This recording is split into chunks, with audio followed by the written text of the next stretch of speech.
Para el día de hoy es diabetes y embarazo. Es una de las patologías que en la actualidad ha tomado fuerza por nuestros hábitos alimenticios. Entonces, nosotros definimos a la diabetes en el embarazo como el inicio, es el inicio o primer reconocimiento de la tolerancia normal a la glucosa durante el embarazo. Según la ACOG da esta definición.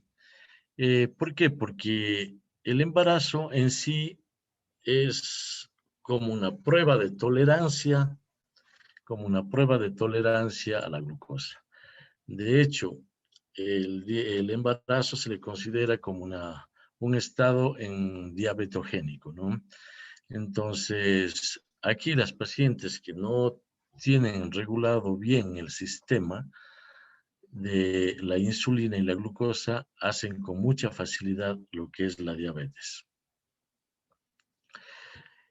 Diabetes pregestacional se refiere a la diabetes mellitus que puede ser tipo 1 o tipo 2, diagnosticada antes del embarazo.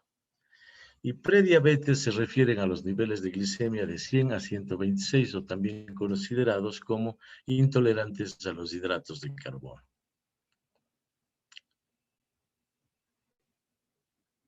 En la diabetes mellitus existe un grupo heterogéneo de trastornos metabólicos intermedios que tienen en común la intolerancia a la glucosa, debido a un déficit de insulina pancreática circulante, lo que produce una hiperglicemia y aumenta el catabolismo de las proteínas y de las grasas. En cambio, la diabetes gestacional es una intolerancia a los carbohidratos de severidad variable que se inicia o es reconocida por primera vez durante el embarazo, sin importar que se requiera o no de insulina y que persiste después del parto. Las pacientes que hacen diabetes gestacional por lo general son las pacientes diabéticas tipo 2 postparto, ¿no? La prevalencia en los Estados Unidos más o menos tenemos alrededor del 6 al 7% de diabetes gestacional durante el embarazo. En el Ecuador también tenemos una relación entre 7 a 8%. Hay tasas altas en los afroamericanos, hispanoamericanos, nativos americanos en las islas del Pacífico y sur de Asia. En El Salvador, en Latinoamérica, es el país que más alto tiene de prevalencia de diabetes, alrededor del 9.69 al 10%. Obviamente esto ha aumentado, ¿no?, por los hábitos alimenticios que tenemos, comidas que son con hidratos de carbonos elevados, grasas elevadas, y lo que estamos consumiendo ahora es básicamente, lo que se consume ahora es hidratos de carbono y grasas, lo que consideramos como comida chatarra, ¿no? Es una de las razones. ¿Cuál es la fisiopatología de la diabetes gestacional? Por lo general, como vemos esto, a partir de las 24 semanas se inicia el desequilibrio. ¿Por qué? Porque el embarazo produce una resistencia a la insulina. Conociéndole nosotros a la resistencia a la insulina como una alteración en el receptor de postmembrana de la insulina. Entonces, ¿qué requiere esto? En una paciente que no está embarazada y tiene resistencia insulínica, esto es hereditario, una alteración del receptor de postmembrana. Entonces, para poder metabolizar toda la glucosa que está circulando por la sangre, lo que hace es el páncreas producir más insulina para que esa glucosa ingrese a las células. En el embarazo, esta resistencia aumenta. ¿Por qué? Porque existe un elemento fisiológico normal que es básicamente dado por las hormonas placentarias. incluyendo hormona de crecimiento, hormona liberadora de corticotropina, el lactógeno placentario y la progesterona. Estas hormonas van a actuar directamente a nivel de la membrana celular de toda la economía humana, aumentando la resistencia insulínica. ¿Por qué pasa esto en el embarazo? Para que los niveles de glucosa sean mayores y por lo tanto tenga mayor paso de glucosa por el útero hacia la placenta y por ende al feto. Hay que acordarse que la glucosa ingresa y pasa la barrera placentaria. Por lo tanto, si yo tengo más glucosa en la sangre de la madre, voy a tener más glucosa que ingresa al feto y eso le va a servir al feto para su metabolismo. Tomando en cuenta que la única forma de nutrición del feto es de esta forma. Entonces, esto de aquí, estas hormonas hacen que aumente la resistencia insulínica. Pero si yo tengo de base una paciente con alteraciones ya en el receptor de la membrana, entonces aquí es donde debuta. La resistencia insulínica que tenía, más la activación de estas hormonas, la glicemia sube. Y se desencadena la diabetes gestacional. Esto se presenta más o menos en las mujeres entre las 24 y 28 semanas. Las 28 semanas es un estado en el que se produce la mayoría de cambios en los cambios fisiológicos del embarazado. Es por eso que aquí es la edad crucial o el momento crucial para este manejo. Y aquí van a subir, después de las 24 a 28 semanas vamos a tener un incremento enorme, sobre todo del lactógeno placentario, hormona liberadora de corticotropina y la progesterona. Esta progesterona, estas todas son producidas en la placenta. Entonces, estas hormonas van a hacer que este aumento de la resistencia insulínica vaya a llevar en una paciente que ya tiene una alteración de base a una diabetes gestacional. Es por eso que se dice que la mejor prueba para que una paciente vea que va a ser diabética o no es el embarazo. El embarazo es una entidad diabetogénica, ¿no? Por el aumento de la resistencia insulínica. Ahora, ¿qué es lo que pasa en el feto? ¿Qué es lo que le va a pasar al feto? Como yo les decía hace un momento, la glucosa que está circulando en el torrente circulatorio de la madre, esta va a pasar la barrera placentaria. Pasa libremente la glucosa a la barrera placentaria.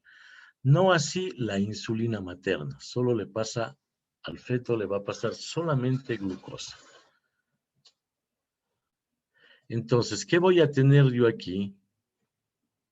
A este feto, si es que tengo niveles altos de glucosa en la madre, a este feto voy a tener niveles altos de glucosa fetal. Pero con una salvedad, que el feto ya empieza a producir aproximadamente desde las 12 a 16 semanas su propia insulina. Entonces, aquí este feto, si tengo yo aumento de la glucosa, voy a tener también aumento de la insulina fetal. Acordaránse que la glucosa viene de la madre y la insulina se produce en el feto. Este es un efecto que vamos a tener en que este aumento de la insulina y tanto el aumento de la glicemia fetal puede dar anomalías que van como cardiomiopatías. Va a tener efectos de prematuridad. ¿Por qué? Por la macrosomía fetal. Macrosomía fetal, que es este crecimiento exagerado del feto dentro del útero. Y como el útero, la fibra muscular uterina, se estimula en base a tres cosas, ¿no es cierto? Puede ser una estimulación física, como el crecimiento o el masaje uterino, estimula la fibra muscular para que produzca contracción. Dos, efectos químicos como las prostaglandinas y hormonales como la oxitocina. Entonces aquí vamos a tener prematuridad, ¿por qué? Por la macrosomía fetal. Este feto está demasiado grande, estimula el útero y empieza las síntomas de parto prematuro. Además que existe un polidramnios en la paciente con diabetes gestacional, un polidramnios. Ya vamos a explicar por qué. Dificultad respiratoria del feto, obviamente si sale prematuro voy a tener una dificultad para respirar y un síndrome de membrana hialina. Y después, ¿qué va a pasar? Hipoglicemias o hipocalcemias en el feto. ¿Por qué pasa esta hipoglicemia? Esta hipoglicemia se debe, si es que yo tengo un feto grande, lleno de glucosa, tiene mucha insulina. En el momento que se produce el parto o sale el feto del útero, está cargado de glucosa y cargado de insulina. Esta insulina empieza a metabolizar la glucosa y si no se alimenta el feto, empieza a consumir la glucosa que tiene en la sangre. Como tiene elevación de insulina y no ingresa glucosa al feto, le va a producir una hipoglicemia. Es por eso que siempre los neonatólogos, cuando nace un niño grande, piden que hagan glicemias de control cada 2-3 horas para evitar las hipoglicemias. Ahora, ¿por qué se produce un crecimiento anormal en el feto? ¿Por qué se produce este crecimiento anormal en el feto? Acuérdense que si pasa glucosa hacia el feto se torna hiperglicémico. Para metabolizar ese aumento de glucosa va a subir los niveles de insulina. La insulina, entonces tenemos un feto hiperglicémico e hiperinsulinémico. Esta insulina en el feto, excepto el tejido nervioso, produce todo crecimiento de todos los tejidos en el cuerpo, excepto el nervioso. La insulina estimula el crecimiento del tejido óseo, adiposo, muscular en el feto. Por lo tanto, yo voy a tener un feto grande, macrosómico. Guaguas que llegan al término del embarazo pesando 4 kilos, 5 kilos. Entonces y ese es efecto directo de la insulina en el crecimiento tisular o en el crecimiento de los tejidos. Y lo otro, ¿por qué tenemos polidramnios, que es el aumento de líquido en el saco amniótico? Acuérdense que si nosotros vemos normalmente un paciente, ¿cuáles son los signos y síntomas de la diabetes? Las 3 P, ¿no es cierto? Polidipsia, poliuria y polifagia. ¿Qué le pasa al feto? Le pasa exactamente igual. Acuérdense que el líquido amniótico es producido después de las 28 semanas casi exclusivamente por la función renal, o sea, es orina fetal. ¿Al feto le da poliuria? Sí. ¿Por qué? Porque si yo tengo niveles elevados de glucosa en la sangre fetal, esta glucosa va a pasar por las nefronas del feto y el azúcar a nivel de los túbulos contorneados proximales y distales y el asa de Henle va a hacer que retenga líquido. Entonces, por lo tanto, existe más agua en los tubos que van a salir al drenaje urinario o a los túbulos colectores. Si yo tengo más azúcar en la luz, esta va a absorber agua y va a sacar más orina fetal. Por lo tanto, tengo a un feto polidramnio. Siempre es paciente que tenga un polidramnios, lo primero que tenemos que descartar nosotros es alteraciones a nivel del azúcar, de la glucosa de la madre. En otras palabras, si yo tengo un polidramnios, un niño macrosómico, tengo que descartar diabetes gestacional. Eso es básicamente lo que le pasa al feto. A la madre, en cambio, ¿qué le va a pasar?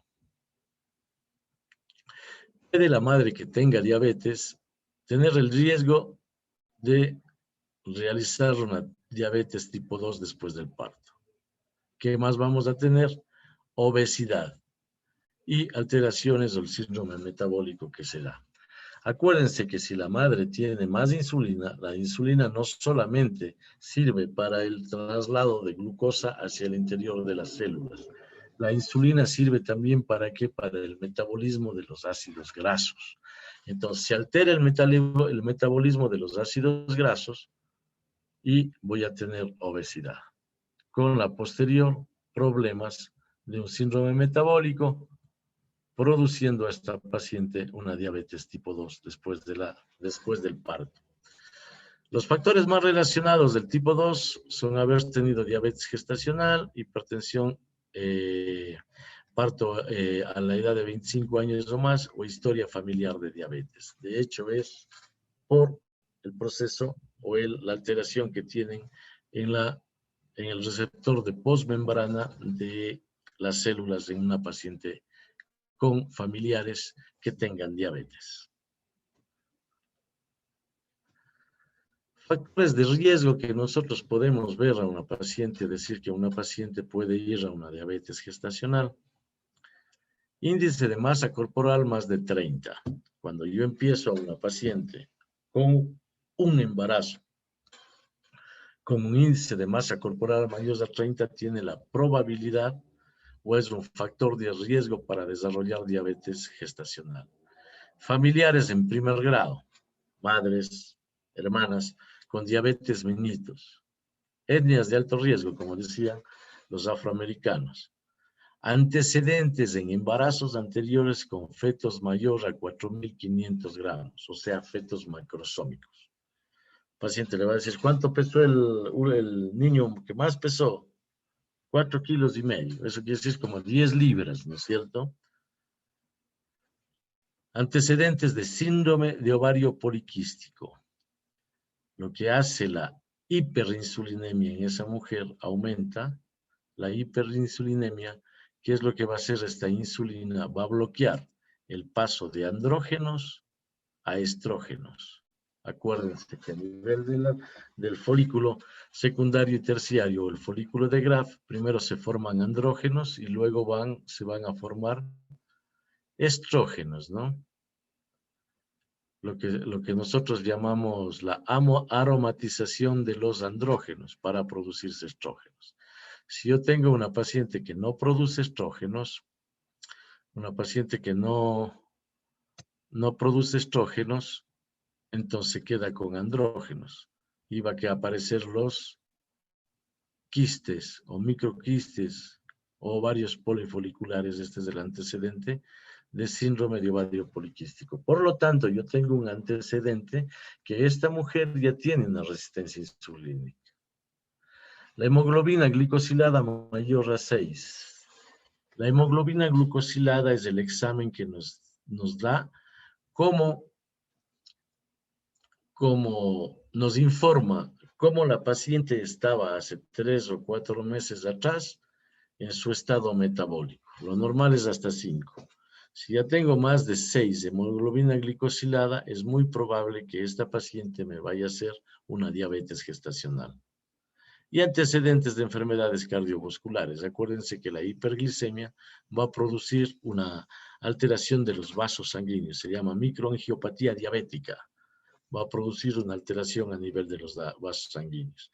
Entonces, si es que yo tengo una paciente que está embarazada que presenta este tipo de factores de riesgo, yo tengo que poner atención. ¿Para qué? Para hacerle los controles y las pruebas necesarias para determinar diabetes gestacional. Aquí tenemos esta indicación más o menos en la clasificación de la diabetes pregestacional, o sea, antes de la gestación. Primero, una paciente normal, el páncreas produce insulina y esta insulina va a llegar con valores normales hacia las células y va a ingresar la glucosa hacia las células. ¿Qué pasa en la diabetes tipo 1? La diabetes tipo 1 es la que, igual esta es hereditaria, es la que se diagnostica en los pacientes a los 6, 8 meses de vida y empiezan a hacer desórdenes en la glicemia. ¿Qué quiere decir esto? Que este páncreas no produce insulina. las células beta de los islotes del Langerhans, del páncreas, no van a producir insulina.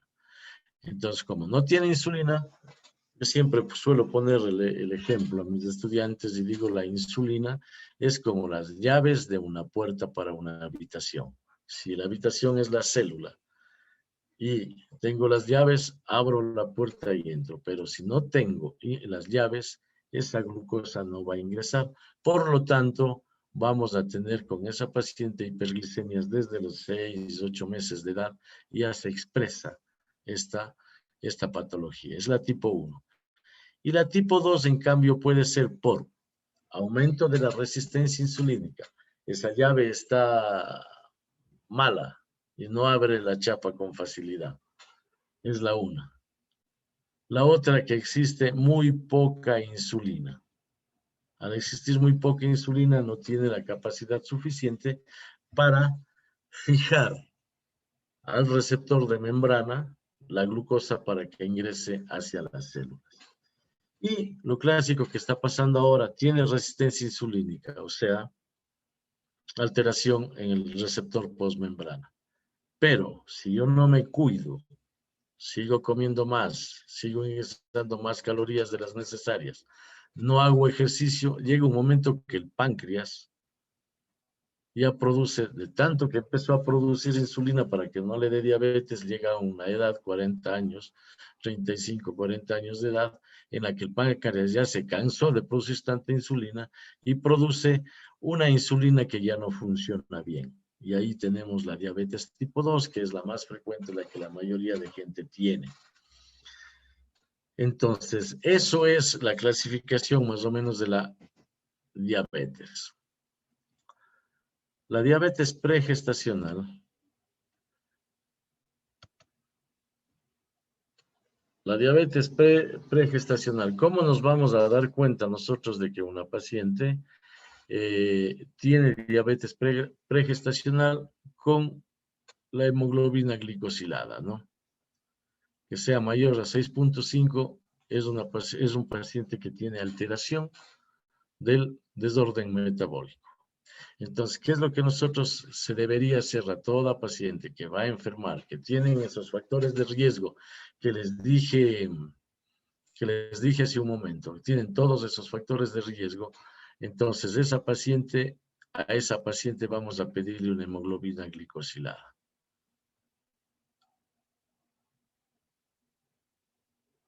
A esa paciente vamos a pedirle una hemoglobina glicosilada, y si le pedimos a esta paciente y tiene más de 6.5, es una potencial mujer que va a desarrollar una diabetes durante el embarazo. Cuando la paciente tiene una glicemia en ayunas de mayor a 126 miligramos por decilitro, también es una paciente que se le considera intolerante a los hidratos de carbono. Cuando a la medición, a las 2 horas postcarga, tiene mayor de 200, a las 2 horas. Postcarga del test de tolerancia a la glucosa, ¿no? Tiene a las 2 horas más de 200, es diagnóstico de diabetes. Glicemia al azar, mayor de 200 miligramos, tiene el diagnóstico de diabetes. Entonces, nosotros, si es que podemos controlar, lamentablemente en los países subdesarrollados, nosotros no tenemos un control exacto, ni se planifican los embarazos, ¿no? Pocas son las pacientes que dicen, doctor, me quiero embarazar, así que por favor quiero hacerme un control de exámenes a ver cómo estoy. En esas pacientes deberíamos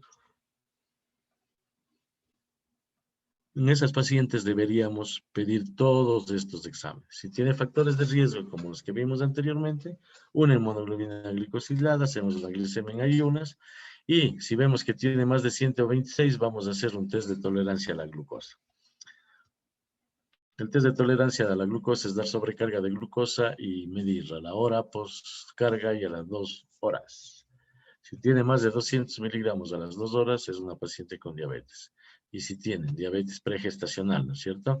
Y si tiene una glicemia al azar mayor de 200 miligramos por decilitro, también ya le diagnosticamos como una paciente con diabetes gestacional. Perdón, diabetes pregestacional. O sea, aquí no está interviniendo nada el embarazo.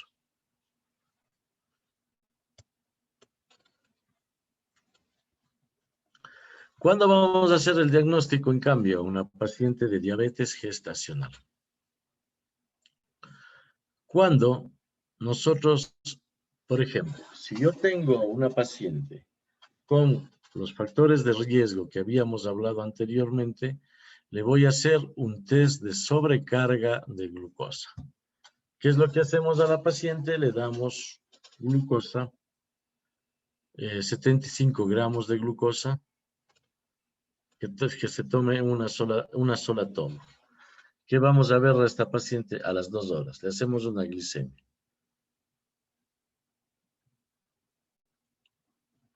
Y vamos a ver.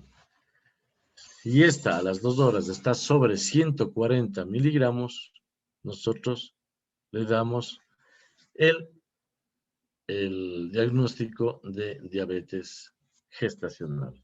O si no, una glicemia en ayunas mayor a 92 miligramos por decilitro, le pedimos que un test de sobrecarga, que puede ser con 50 o con 75 gramos de glucosa, a la hora de la poscarga mayor a 180 y a las 2 horas poscarga mayor a 153. Estos valores de acá nos da el ADA, ¿no? La American Diabetes Association. Entonces, con esto nosotros vamos a hacer el diagnóstico de una paciente que tenga diabetes gestacional. ¿A quién le vamos a pedir este examen? A las pacientes que tenga factores de riesgo. Si yo veo que esa paciente tuvo un embarazo con un peso de 5 kilos, la guagua, si tiene familiares diabéticos, si tiene un índice de masa corporal mayor a 30, a ella le voy a pedir una curva de tolerancia a la glucosa. ¿Cuándo? Entre las 24 y 28 semanas de gestación. Ya, diagnóstico de diabetes gestacional. Aquí tenemos los dos pasos que pueden hacer. Hace un momento decía 75 gramos. Y esta de acá es con 50 gramos. O el test de Sullivan también que se llama, que vamos a medirle con 50 gramos. Una hora después para tamizaje. Solo si está mayor de 140 miligramos y etnias de alto riesgo, vamos a definirle como diabetes gestacional.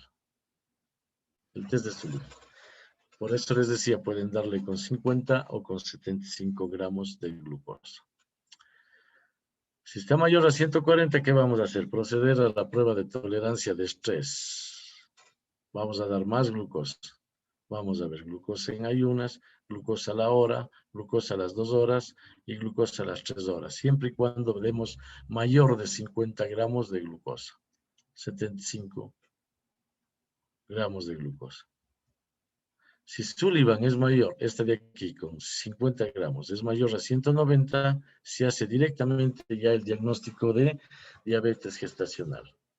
Si es que tenemos el test de Sullivan mayor a 190. ¿Ya? Estos son protocolos dados por el ADA, ¿no?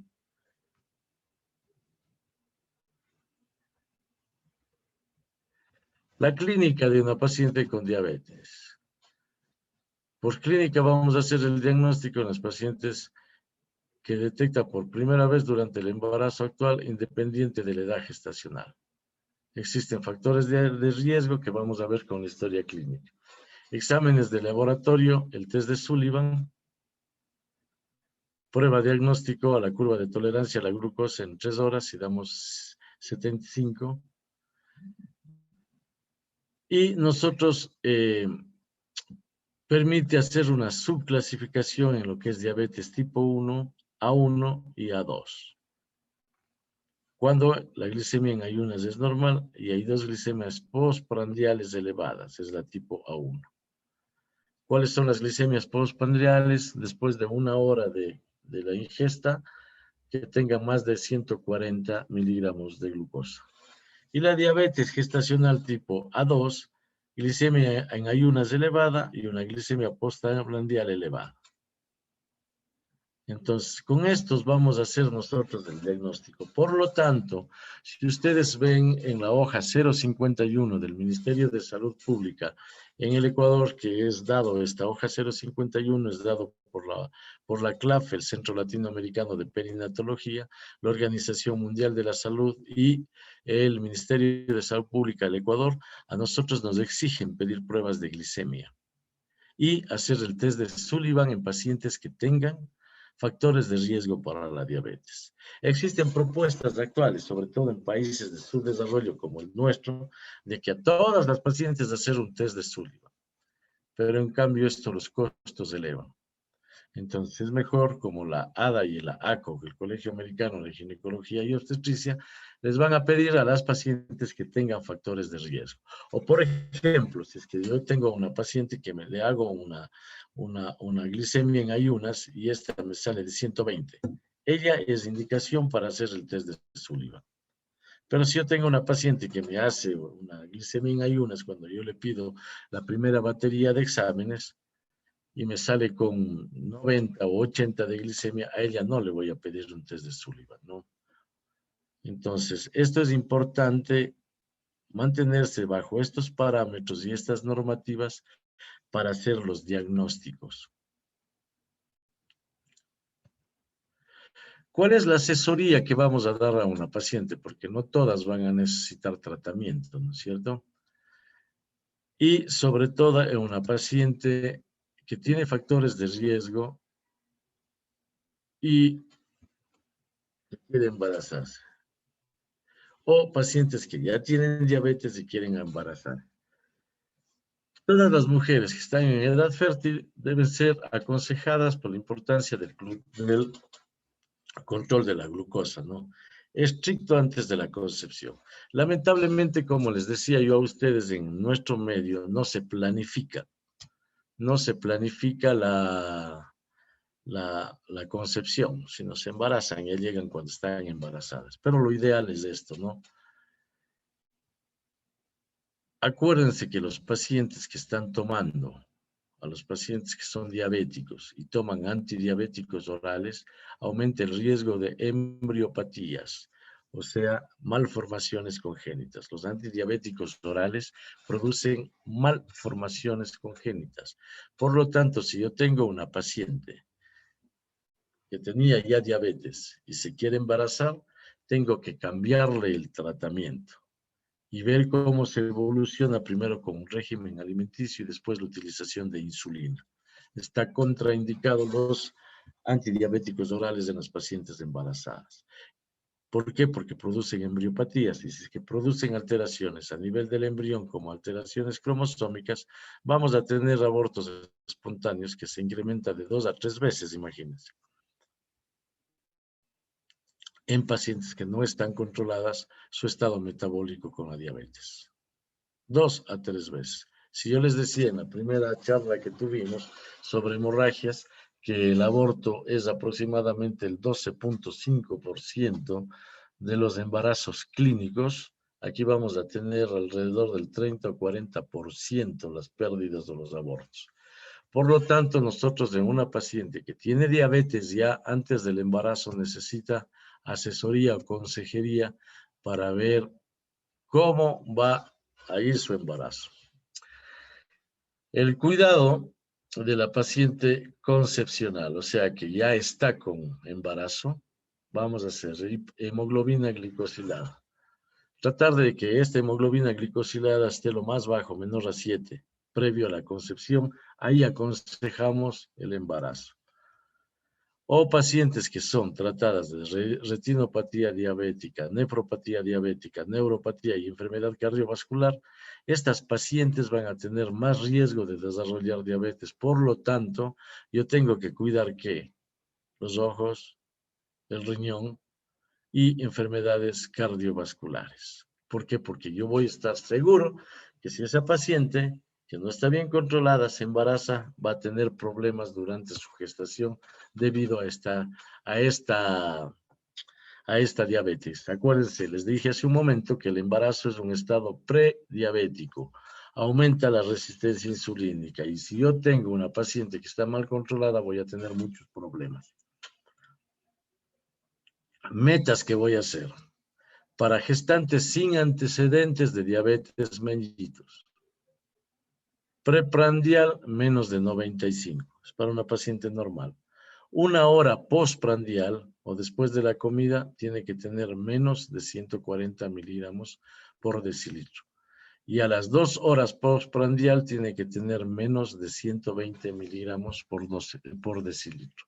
Entonces, que yo de entrada hago a una paciente que no tiene antecedentes de diabetes y le hago una glicemia en ayunas, esta tiene que estar en menos de 95. Si yo tengo más de 95, más de 100, tengo que hacer el test de Sullivan con una sobrecarga de glucosa con 50 miligramos, o perdón, 50 gramos de glucosa. Para gestantes con antecedentes de diabetes mellitus, que ya dicen el embarazo anterior tuve diabetes. Glicemia predesayuno, a la hora de dormir y a medianoche, que debe tener entre 60 y 99. Postprandial debe mantenerse en 100 o 129 miligramos por decilitro y con una hemoglobina glicosilada menor a 6. Esta es la meta que yo debo tener en una paciente gestante que ya tuvo antecedentes de diabetes mellitus. Si es que yo no tengo esto de aquí, tengo que hacer un manejo primero con dieta, ¿no? Un régimen para diabéticos, y si no logro esto de aquí, la utilización de insulina. ¿Qué es lo que vamos a hacer? ¿Cómo vamos a vigilar a esta paciente? Primera consulta y segunda consulta. Historia clínica, clasificación de la enfermedad, a ver qué tipo de diabetes es, información, equipo multidisciplinario. Aquí es necesario hacer interconsultas al diabetólogo para que nos ayude en el manejo de estas pacientes, exámenes, revisión de exámenes y control cada 3 semanas. Acordarán, entre primera y segunda consulta, nosotros vamos a hacer cada 3 semanas. Cuando esta paciente llega al segundo trimestre, consulta 2 veces al mes, o sea, cada 15 días. Determinación de la alfa-fetoproteína para ver si es que no existen malformaciones a nivel del feto. Ecografía obstétrica entre la semana 18 y 22 para detectar malformaciones. Y en el tercer trimestre, citas cada semana. El principal riesgo es de muerte fetal intraútera cuando pasan las 36 semanas. ¿El objetivo cuál es? El control metabólico adecuado y valor continuo del bienestar fetal. Aquí tenemos que ver si el feto está bien y que el control metabólico esté, como decíamos acá, con esta meta. Postprandial 100 al 129, hemoglobina glicosilada de 6 y antes del desayuno y en la noche que esté entre 60 y 100. Esa es la meta ideal. Con eso no voy a tener problemas ni en el feto ni en la madre. ¿Cómo vamos a hacer el seguimiento? Vamos a pedir glicemia en ayunas, preprandial y postprandial. Es necesario en estas pacientes, incluso ya cuando se toma la decisión de la utilización de insulina, hospitalizar y hacer un control de glicemias en unos 2 o 3 días para ver la cantidad de insulina y cómo tengo que manejarla. Acordaránse que la glicemia postprandial es más predictiva para el riesgo fetal de macrosomía y de morbilidad. Acuérdense, yo tengo una glucosa elevada después de la primera hora, más de 140 miligramos por decilitro. ¿Esto qué me va a hacer? Va a ser una hiperglicemia en la madre, o sea, aumento de glucosa en la madre y por ende voy a tener un aumento de glucosa en el feto. Y si yo tengo aumento de glucosa en el feto, voy a tener aumento de la insulina fetal. Y esta insulina fetal va a hacer crecer demasiado al feto. Eso es lo que tenemos sobre todo con la postprandial. La glucosa en ayunas sola no determina el uso de medicamentos. Siempre que ustedes tengan una glucosa en ayunas entre 100 y 120, esta paciente tiene que hacerse un test de O'Sullivan, un test de O'Sullivan, un test de sobrecarga de glucosa.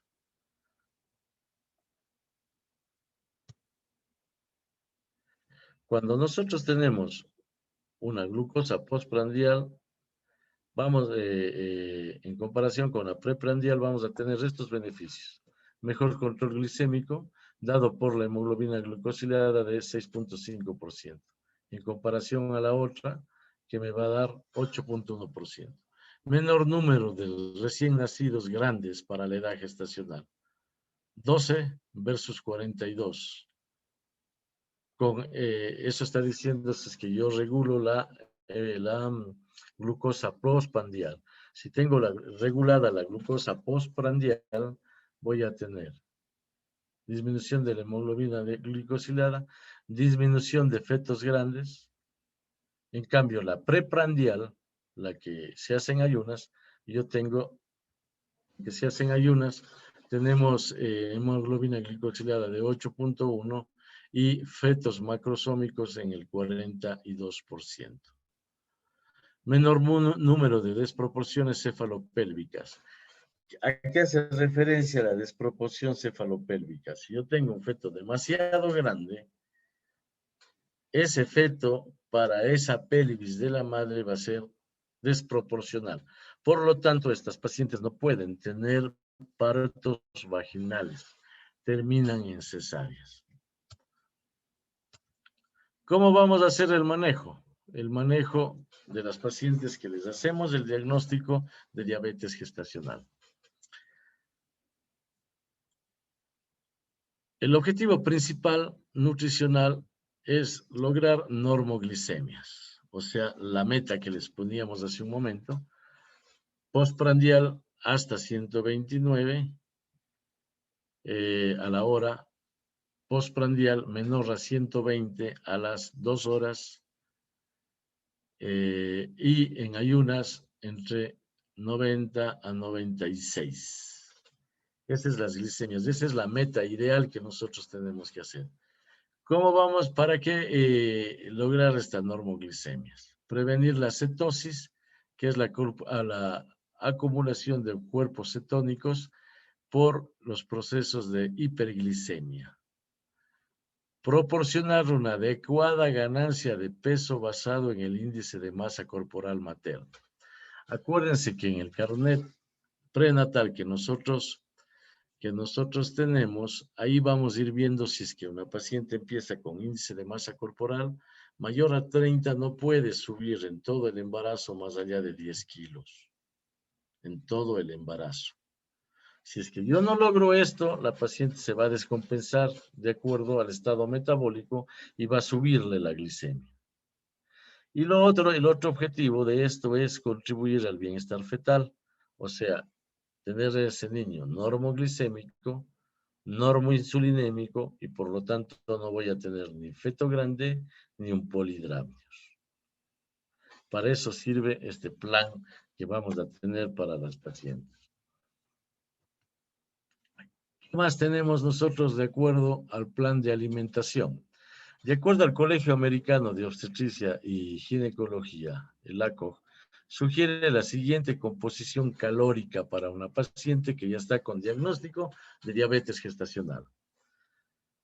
Carbohidratos, 40-50% del total de las calorías. ¿Cuántas calorías necesita una mujer embarazada? 2.500 calorías al día, si es que no hace ejercicios, ¿no es cierto? Metabolismo basal de la embarazada, 2.500 calorías. Entonces, nosotros de esas 2.500 calorías, 1.200 calorías le vamos a dar a los carbohidratos. ¿Qué son los carbohidratos? Pan, arroz, papa, fideos, harinas, esos son los carbohidratos. Proteínas, un 20% del total de las calorías. Las proteínas tienen que ser el 20% del total de las calorías. Y grasas, entre el 30 y 40% del total de las calorías. Con esto vamos a llegar, acuérdense que una paciente diabética debe tener alrededor de 2.000 a 2.500 calorías en el día. Esto tenemos que fraccionarlos en carbohidratos, proteínas y grasas. No podemos suspender los carbohidratos porque se necesita para el componente calórico y crecimiento fetal. Por lo tanto, tiene que ser basado en esto.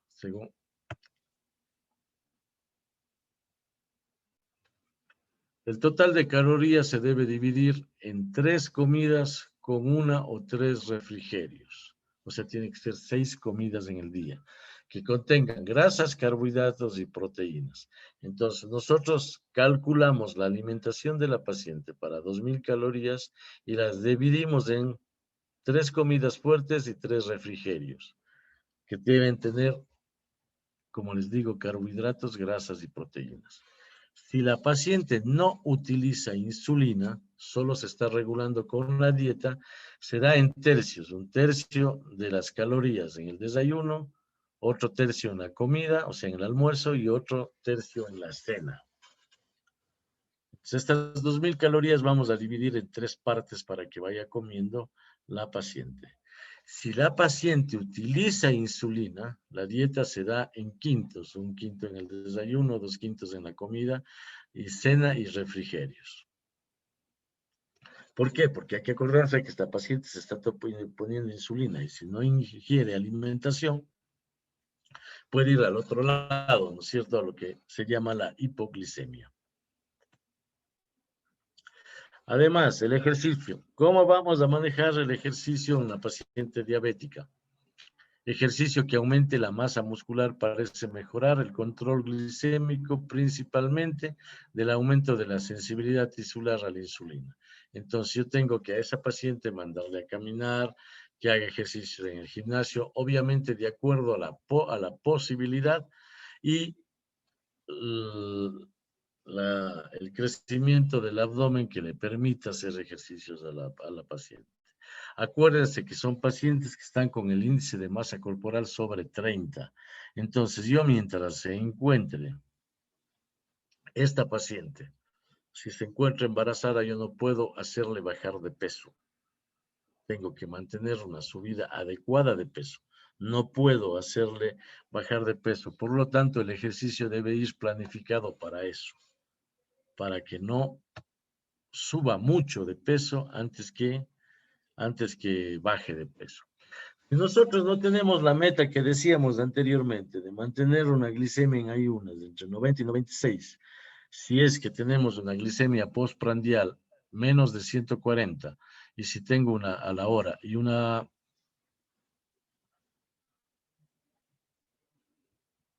glicemia postprandial a las 2 horas menos de 120, esta es nuestra meta. Si con la dieta y el ejercicio no logramos eso, ¿qué vamos a tener? La utilización de insulina. O pacientes que tienen diabetes pregestacional, que están tomando antidiabéticos orales, suspendemos los antidiabéticos orales y utilizamos la insulina. El principal objetivo de la insulinoterapia es simular lo más posible la secreción plasmática normal de insulina por el páncreas ante el estímulo de los alimentos, ¿no es cierto? La insulina es el tratamiento de elección para la diabetes gestacional. Aquí tenemos varios esquemas, ¿no? Nosotros tenemos que regirnos al esquema que nos da el Ministerio de Salud Pública. Entonces, lo ideal de utilización de insulina es monodosis, monodroga. En la actualidad esta NPH que está acá, que es la insulina de origen humano, ya no se está utilizando. Crea muchos problemas en la utilización subcutánea. Ahora existen insulinas sintéticas que están reemplazando a esta de origen humano, ¿no? Entonces, lo ideal es monodosis, monodroga. Entonces, acuérdense que las insulinas hay varias, ¿no? Tenemos la insulina, la lenta, la regular y la rápida. ¿Cómo vamos a iniciar esto? Por lo general, esto es bueno. Si es que no existe, si no hay mucha experiencia en el manejo de pacientes con diabetes gestacional, es en un tratamiento en un equipo médico, con un diabetólogo o un endocrinólogo, en los que nos va a ayudar la utilización de la insulina. ¿Cómo vamos a iniciar la insulina? Y vamos a ir aumentando cuando los niveles de glucosa postprandial superen los objetivos determinados. Entonces, según La Asociación Americana de Diabetes y el Colegio Americano de Ginecología y Obstetricia, los niveles deseados de glucosa son, en ayunas, como les decía, hasta 95-96. Glucosa a la 1 hora, postprandial 140. Y a las 2 horas 120. Estas son las metas adecuadas. Y nosotros podemos ir jugando con la insulina, con la cantidad de insulina hasta que la paciente se mantenga aquí. Obviamente, una paciente que está con insulina tiene que tener su régimen alimenticio. A veces los pacientes entienden de una forma diferente y ellos nos dicen que pueden comer lo que sea porque se están inyectando insulina y no es así. Tiene que ser una dieta equilibrada, dieta para diabético, entre 2.000 a 2.500 calorías y la insulina. Es por eso que en el momento, hace un momento hablé que las pacientes que están con insulina tienen que tener 5 comidas al día, ¿no? Tienen que tener 5 comidas al día. Las pacientes que están con insulina. Entonces, eso es muy importante. La utilización de insulina no libera la ingesta de alimentos. Siempre tiene que ir las dos cosas. Dieta para diabéticos más insulina. Aquí tenemos varios tipos de insulinas, ¿no? Las insulinas, la Lisproaspart, son sintéticas. Estas son insulinas rápidas. Esta es la lenta, la humana. Hay otra que es semilenta. Entonces vamos a ir utilizando de acuerdo, como ven ustedes, estas de aquí que son las rápidas, tienen entre 45 a 75 minutos su pico máximo de acción. En cambio, la NPH, que es la lenta, esta tenemos entre 4 y 12 horas su pico de acción. Entonces, nosotros, ¿qué es lo que tenemos? Que tratar de utilizar monodosis y monodroga, ¿no? Entonces, esto es importante de acuerdo al tiempo de acción de cada una de las insulinas. ¿Qué más? ¿Podemos utilizar metformina? Sí. Sí podemos utilizar metformina.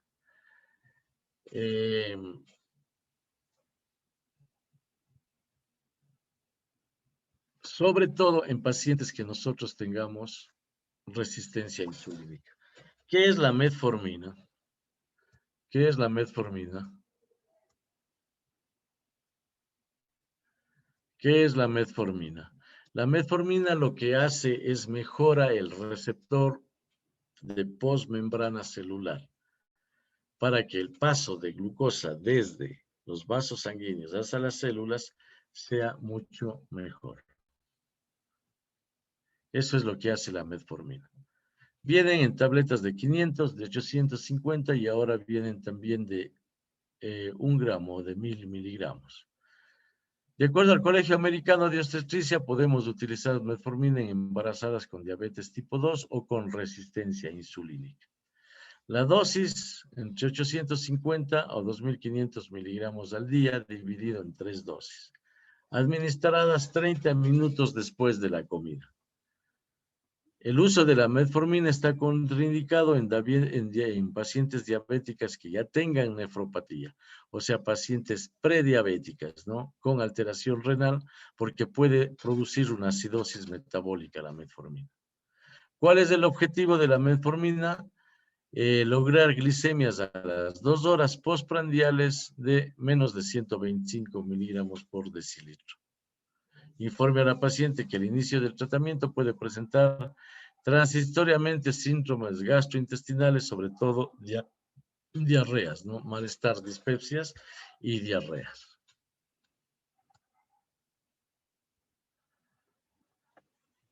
Ahora, una vez que nosotros hemos hecho el diagnóstico, hemos determinado el tratamiento a elegir, si es que vamos a darle a la paciente metformina, si vamos a poner insulina o si vamos a manejarle solo con control de glicemia. Nosotros tenemos que preocuparnos también de qué, de cómo vivir esa gestación y el feto. Entonces, por lo tanto, tenemos que hacer un control obstétrico muy estricto en las pacientes con diabetes gestacional. Acordaránse que esto puede dar o malformaciones congénitas o malformaciones a nivel cardíaco. ¿Qué debe incluir? Evolución clínica, frecuencia del control prenatal. No vamos a hacer como las otras pacientes normales que se hace una cada mes. Por lo general se hace uno cada 3 semanas. Una paciente con diabetes gestacional tiene que tener un control cada 3 semanas hasta las 34 semanas. Después cada 2 semanas hasta las 36 y después cada semana. Pacientes con diabetes. Las ecografías, ¿cuántas ecografías vamos a pedir? Vamos a pedir una a las 12 semanas, que es la primera de ingreso, ¿no es cierto? Después a las 28 semanas, a las 34 semanas y al término. A las 12 semanas para determinar bien edad gestacional. A las 28 semanas que vamos a ver malformaciones congénitas y crecimiento fetal. A las 34 semanas, sobre todo, crecimiento fetal. Y lo mismo al término, para ver si tengo un feto demasiado grande y un feto polidrámico. ¿Qué más le vamos a hacer al feto? Además de esto, vamos a hacer pruebas de bienestar fetal no estresante. Podemos hacer ecográficamente un perfil biofísico desde la semana 34. Entonces, cada vez que tengamos, acuérdense que después de las 34 semanas voy a tener los controles cada 2 semanas y les vamos a hacer perfil biofísico. Hay que informar a la paciente sobre las posibles complicaciones durante la gestación. ¿Qué más vamos a decir a la paciente? Lo importante sobre el control metabólico adecuado para el buen resultado materno y perinatal. Eso es importantísimo. La paciente tiene que interiorizarse a su patología. Interiorizarse. ¿Para qué? Para que entienda que si ella tiene un correcto control metabólico, el resultado perinatal va a ser bueno. Si tiene un mal control metabólico, vamos a tener alteraciones perinatales, fetos muy grandes, hipoglicémicos, polidrámicos, prematuros. Y maternos vamos a tener atonías uterinas y puede producir ya daños a nivel renal. Instruye a la madre para que cuantifique los movimientos fetales al día, de 8 a 8, 2 veces a la semana. Valor normal, 10 movimientos. ¿Esto es para qué? Para ver si es que el feto no está afectado. Si es que no tiene los 10 movimientos de entre 8 en las 12 horas, tiene que acudir a un servicio de emergencia. ¿Cuándo vamos a interrumpir el embarazo en una paciente con diabetes gestacional? El momento y la vía de finalización del embarazo dependerá de las condiciones obstétricas. Aquí es importantísimo esto también. Si yo tengo una paciente que está controlada metabólicamente, las metas se han cumplido, no tengo un feto grande, yo puedo avanzar hasta las 38, 39 semanas de gestación. Con la salvedad que los pacientes, los fetos de madres diabéticas, la madurez fetal es mucho más prolongada. La formación de surfactante en los pulmones fetales es mucho más prolongada. 36, 37 semanas empiezan a producir surfactante. En cambio, un paciente que no tiene diabetes, el feto empieza a producir surfactante a partir de las 35 semanas. Con paciente diabética son 36, 37 semanas. Entonces, por lo tanto, nosotros la terminación del embarazo vamos a ver en pacientes sobre las 37 semanas. Lo ideal es 38 semanas. Ahora, ¿qué puede producir una paciente mal controlada su glicemia durante la gestación? Cetoacidosis no corregible, daño renal, hipertensión arterial crónica no controlado y preeclampsia severa. Esto es lo que puede producir una paciente con una diabetes no controlada. Y en el feto, ¿qué vamos a tener? Compromiso de bienestar fetal, o sea, un feto con deprimidos, con hipoxia, procesos infecciosos a nivel del líquido amniótico y cuando entra en oligohidramnio severo es porque el feto se encuentra dañado. Entonces, estas son las complicaciones que pueden pasarle a la madre y al feto si es que no tengo yo un correcto control metabólico. Por lo tanto, si es que yo no tengo un correcto control metabólico, la interrupción del embarazo será antes de las 38 semanas, 35, 36, con previa maduración pulmonar, o sea, el uso de corticoides, betametasona en la madre, 12 miligramos intramuscular en 2 dosis separadas por 24 horas. ¿Para qué? Para evitar el distrés respiratorio en el feto. Diabetes gestacional tipo 1. ¿Qué vamos a hacer? El manejo. Tipo 1, o sea, que no tengan glicemias en ayunas elevadas, 40 semanas, lo que les decía. En las otras, 38 semanas, si no indique espontáneamente trabajo de parto, que ingrese para inducción a las 38 semanas de gestación. Diabetes gestacional con patologías asociadas a interrupción electiva del embarazo, según el riesgo de la patología, como yo les decía. Vía del parto va a depender. Si es que yo tengo una paciente con que el feto pesa menos de 4 kilos, puedo utilizar parto vaginal. Pero si es mayor o igual a 4 kilos, la indicación es cesárea. ¿Ya? ¿Cuándo vamos a hacer una cesárea de emergencia? Insuficiencia renal grave, cuando está con clearance de creatinina menor a 29,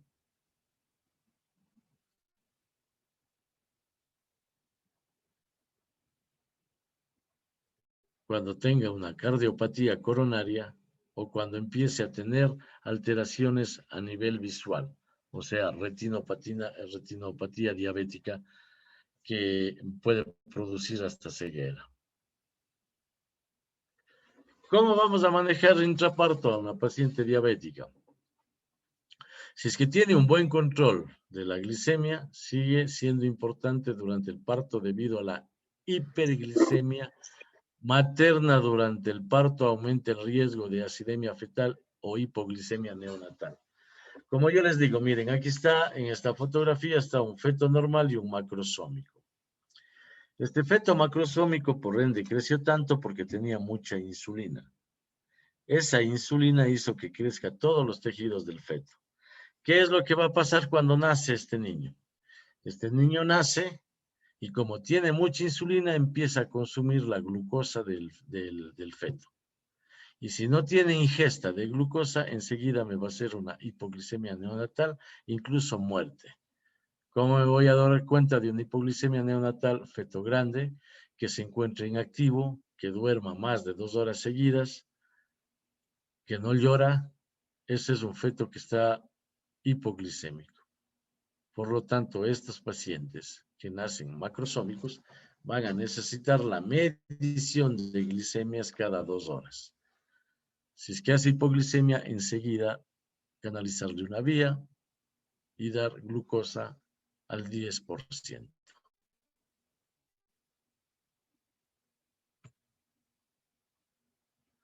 En el posparto, ¿qué vamos a hacer con las pacientes diabéticas tipo 1?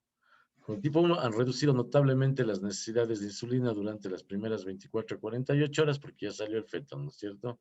Después del parto y la necesidad de monitorización frecuente de los niveles de glucosa para evitar hipoglicemias. Normalmente, no sé si tengo acá...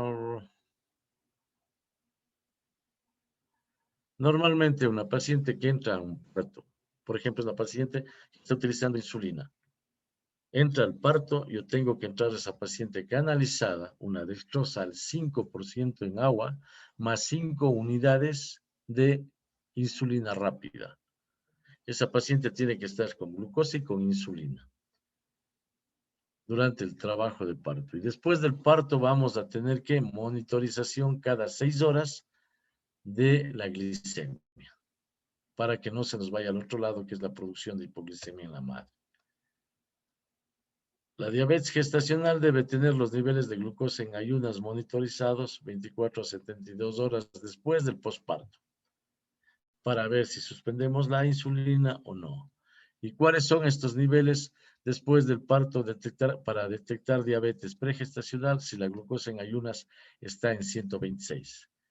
Si a pesar del parto, a pesar de la dieta, le hago una glicemia en ayunas y me sale 126, esta paciente va a ser diabética tipo 2. Va a ser diabética tipo 2. La lactancia.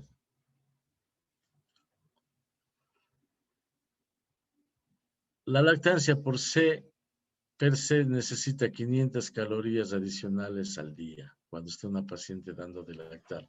Si yo decía que los niveles calóricos en una mujer embarazada son entre 2.000 y 2.500, cuando esté dando de lactar tenemos que aumentar 500 calorías al día.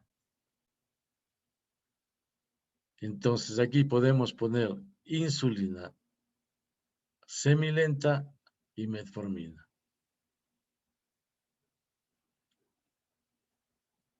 Entonces, ello podemos dar. Pasa a pequeñas cantidades en la leche y es poco probable que cause hipoglicemia al feto. Entonces, lo podemos dar o insulina o insulina, la semilenta o la metformina. Con eso aseguro que el bebé no me haga hipoglicemia.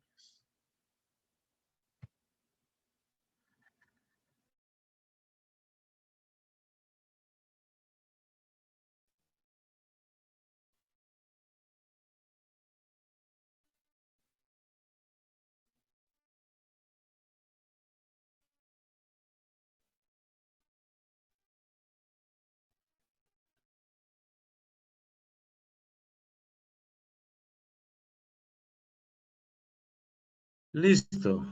Con eso hemos visto que esté con un prenatal, en los que tienen que intervenir ginecólogos, en los que tienen que intervenir endocrinólogos y nutricionistas, un equipo multidisciplinario para que el éxito sea efectivo en unas pacientes con diabetes gestacional. ¿Alguna pregunta, alguna cosa sobre el tema?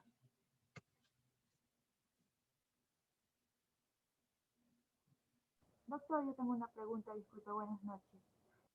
¿Una embarazada diabética aún ya controlada durante todo su embarazo, el bebé siempre va a ser macrosómico? Si es que la idea es que si es que se controla el embarazo, no sea macrosómico, porque si yo tengo un feto macrosómico, quiere decir que el control metabólico de la embarazada no fue bueno. Ok, gracias, doctor. Ujú.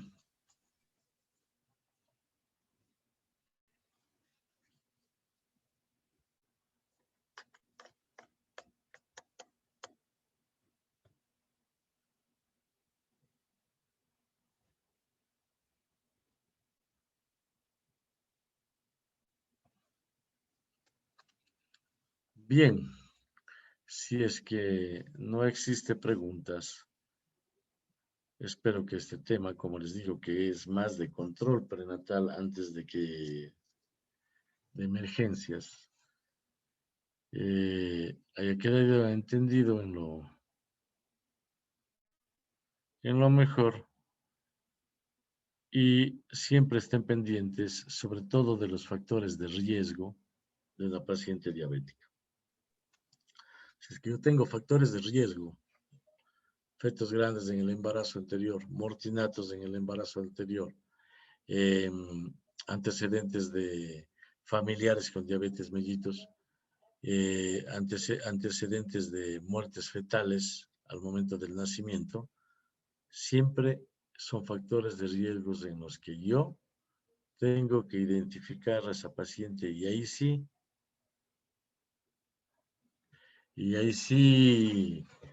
y en ese momento sí pedir los test de sobrecarga de glicemia. Me está preguntando Janet Naranjo. Bueno, aquí me preguntó. Isabel García. El tratamiento durante el trabajo de parto. Ya.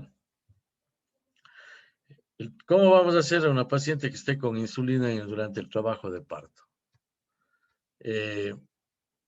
Ingresa al trabajo de parto. Obviamente la paciente tiene que estar en NPO, ¿no es cierto? Nada por ingesta oral. Entonces, en esa paciente yo tengo que utilizar glucosa al 5% en agua, más 5 unidades internacionales de insulina rápida y pasar de al goteo, con controles de glicemia aproximadamente cada hora para ver cómo está. Ese es el manejo durante el trabajo de parto o durante la cesárea. Si la paciente entra a la cesárea, tiene que ser lo mismo. Glucosa al 5% en agua, más 5 unidades internacionales de insulina rápida y vamos a hacer los controles cada hora, incluso después del parto, hasta que parto o cesárea, hasta que comience a ingerir alimentación esa paciente.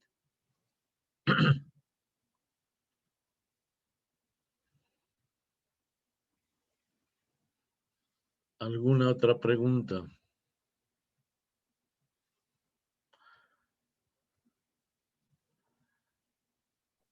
Doctor, Carlita Lucía. Carlita, perdón, Paula, Carlita Lucía me dice, doctor, buenas noches, la administración de la metformina es antes o después de las comidas. ¿Cuál es la mejor opción? Después de las comidas. 30 minutos después de la comida se tiene que utilizar la metformina. Paola, ahora sí. gracias, doctor.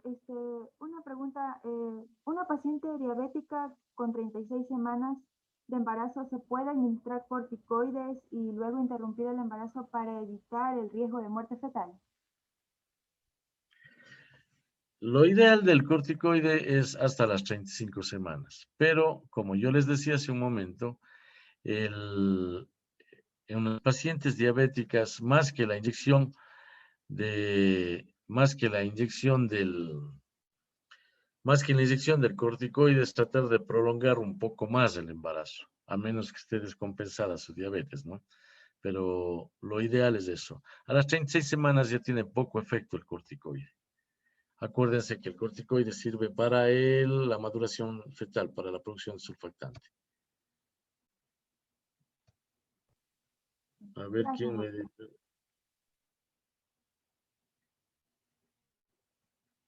¿Cuál es la razón por la que se evitan los fetos en madres diabéticas? La razón por la que se evitan los fetos durante el embarazo de madres diabéticas es por insuficiencia placentaria. Acuérdense que la diabetes produce una microangiopatía diabética. Esa microangiopatía hace que las arterias espirales que llevan hasta los espacios intravenosos sangre se encuentran alteradas. Por lo tanto, esto hace que tenga una insuficiencia placentaria y por lo tanto nosotros le llamamos incluso sufrimiento fetal crónico a eso. Entonces, no llega la cantidad de oxígeno y nutrientes suficiente al feto y por eso se ovita. O la otra razón de óbitos fetales son por malformaciones cardíacas en el feto. La diabetes produce alteraciones a nivel cardíaco.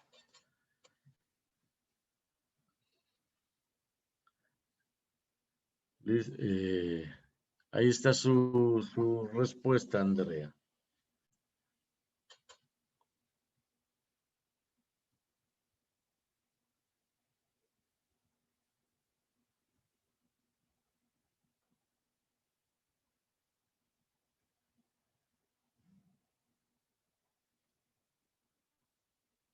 ¿Alguna otra pregunta?